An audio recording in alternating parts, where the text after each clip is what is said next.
From the National Newsroom of the Canadian Press, I'm Rob Westgate. Prime Minister Mark Carney is heading to Qatar to drum up investment deals with a country with growing diplomatic and economic influence. University of Ottawa professor Thomas Jeannot says power in the Middle East has shifted. Today, the epicenter of diplomatic, economic, financial, and commercial power in the Middle East is in the Gulf. Historically, it was in Iraq, it was in Egypt, it was in Syria, it was in different parts of the region.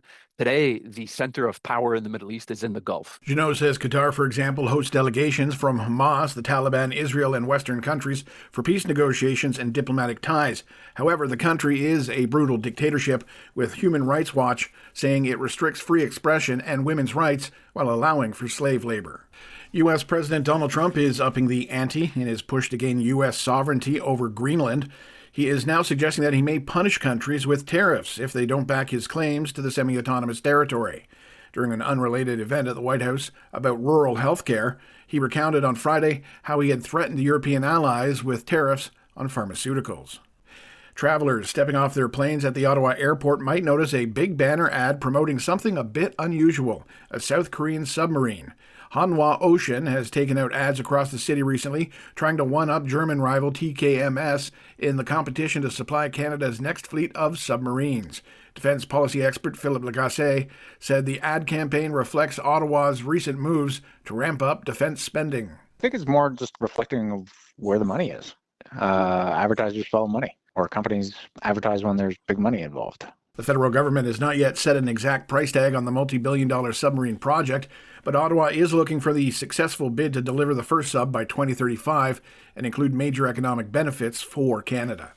An Alberta school division is launching an investigation into an audio recording that reportedly captures a teacher disparaging conservative political culture. Elk Island Catholic Schools says the conduct heard on the recording, involving a social studies class at a school northeast of Edmonton, doesn't line up with its values.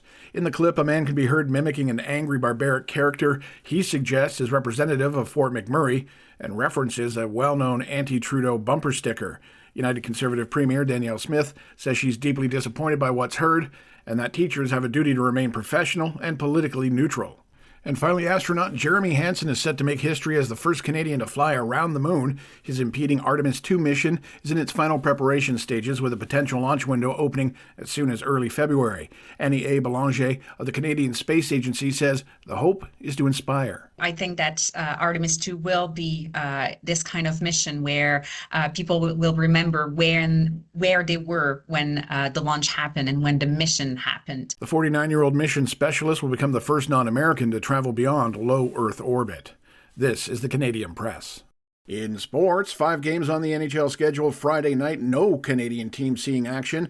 A big lopsided victory for the Carolina Hurricanes, though, a 9-1 decision over the Florida Panthers.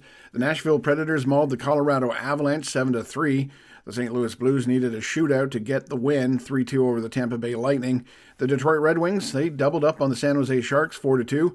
And the late game, the Anaheim Ducks and Los Angeles Kings also needing a shootout, 3-2 the decision for the Ducks. Canada's Victoria Mboko fell just short of earning her first title of the 2026 season. The 19-year-old from Toronto fell 6-3, 6-1 to third-seeded Russian Mira Andreeva in the Adelaide International Women's Tennis Final Saturday local time. Mboko is set to play in the opening round of the Australian Open against Australia's Emerson Jones on Monday local time. Mboko enters the Grand Slam event as the number 17 seed. From the Canadian Press, I'm Rob Westgate. Thanks for listening. Don't forget to follow and subscribe. For more of today's top stories, visit thecanadianpressnews.ca.